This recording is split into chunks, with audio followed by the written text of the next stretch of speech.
The Wisconsin Badgers travel to what seems like another graveyard for them in the Oregon Ducks in Autzen Stadium. Oregon is ranked 6th in the polls, but they are top 4, top 3. They're one of those teams that has a good shot at winning the national championship, whether it's per FPI, S&P Plus, FEI, or FanDuel's odds to win the national championship. They're up there. 6-1, 3-1. They're favored by 34.5 points. Wisconsin's had back-to-back shutouts, and the program right now is just an absolute mess.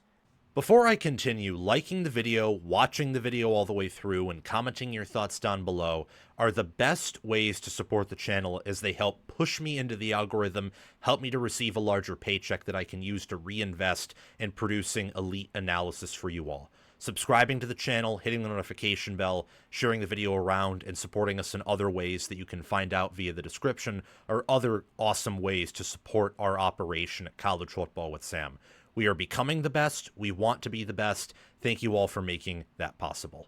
I can't even describe how messy this is. I want to probably spend a minute or two here discussing the mess that is Wisconsin and just telling Wisconsin fans, any of them who tune into this, that you deserve better.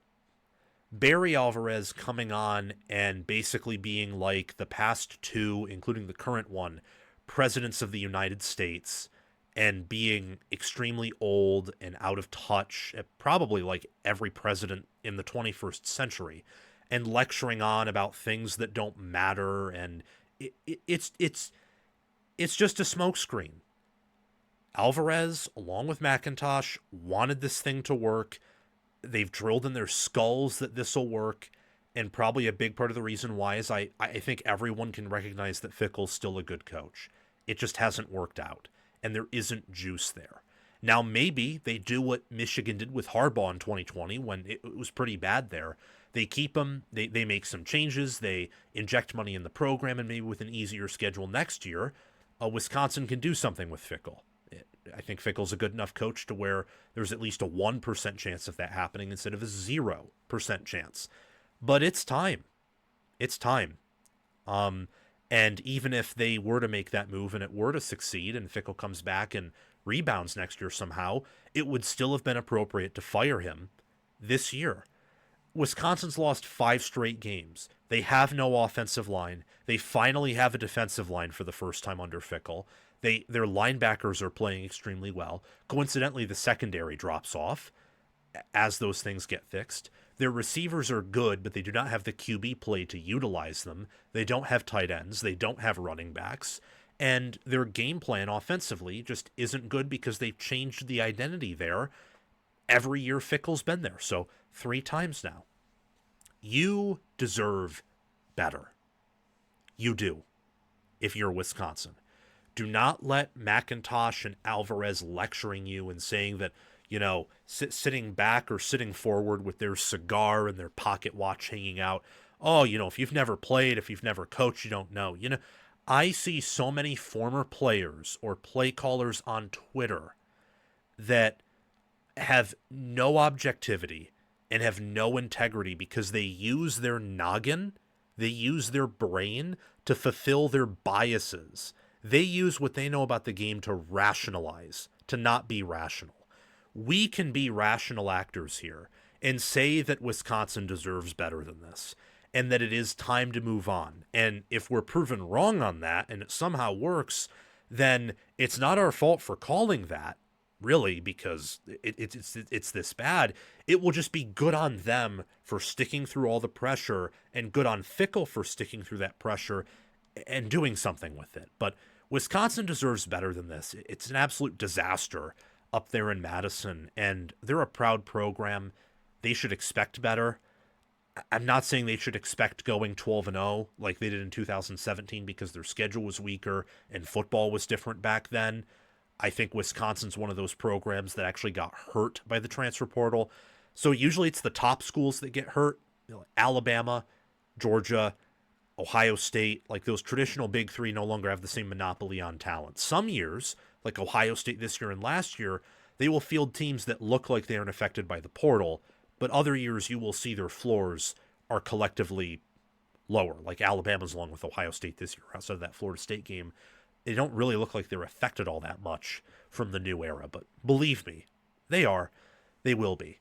Wisconsin and some of these other programs that were traditionally good in the 21st century, but were either slow to adapt or do not have the same resources or pipelines or backing that other schools do, also got hurt, despite being traditionally good. So there's just a lot of things that need to be fixed there. I still think Fickell's a good coach, but it's time, you know. And as for Oregon, not much to talk about with them. I don't fault them at all for playing Penn State close.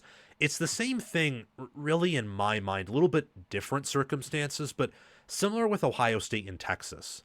Like, I hold it against them a little bit, especially since the current regime and starting quarterback is the same as it is now as it was then when they played Ohio State. But I don't really, because they won the game and they, led from start to finish. It's similar with Oregon and Penn State, honestly. You won the game, led from start to finish. It doesn't look like a good win, and it really isn't a good win with hindsight. Same thing with Ohio State, Texas. But remove that from the body of work from both teams, and Ohio State is the number one team in America right now. They are favored to win the title. Oregon is the 6th-ranked team in America. They're power rated higher than that, and they're top 4 in odds to win the title. This is one of the best teams in college football. So that matched up against a Wisconsin team that is lifeless, that in large part is quit. It seems like their staff to a certain degree is quit. I'm picking Oregon to win, and I'm picking them to name the score and certainly to cover. This is not going to be a close game whatsoever. And if it is, it's because Oregon wants it to be, because they want to get out of there or they want to give their younger guys reps fairly early. That will be the only reason Oregon doesn't name the score and cover here. Wisconsin is one of the few programs in the Big Ten that's winless in conference. I think they're going to finish 0-9. For Oregon, there is an outside shot they can reach Indy. The most realistic pathway for that to happen is Oregon and Indiana win out and Ohio State loses to Michigan. That's the most realistic path. That path is odds-wise not likely. That is a path where even if it happens, Ohio State could still get into Indy over Oregon because they don't play each other. Then it will default to the combined win-loss record of their conference foes. And if Ohio State's higher there, well, they'll move on and they'll play in Indy even if they lose to Michigan. So Oregon doesn't exactly control their own destiny here, but they do in regards to whether they get a home game or road game in the playoffs, or maybe even if they get a bye in the playoffs. If they do win out, there is an outside shot that they go to Indy and play for the Big Ten championship game. Thanks for watching this video. Make sure, if you haven't already, to like the video, subscribe to the channel, hit the notification bell, comment your analysis and thoughts down below so I can reciprocate my thoughts with you in the comment section, and check out anything on these end screens that are up here. Whether it's a recommended video or playlists for teams that I'm talking about in a preview, prediction, or a reaction, make sure to hit the notification bell on those, scroll through them, and watch any suggested videos if you are interested. Thank you for helping College Football with Sam become the best and the biggest college football brand and channel on YouTube and other social media platforms. We will reach that one day because of your support.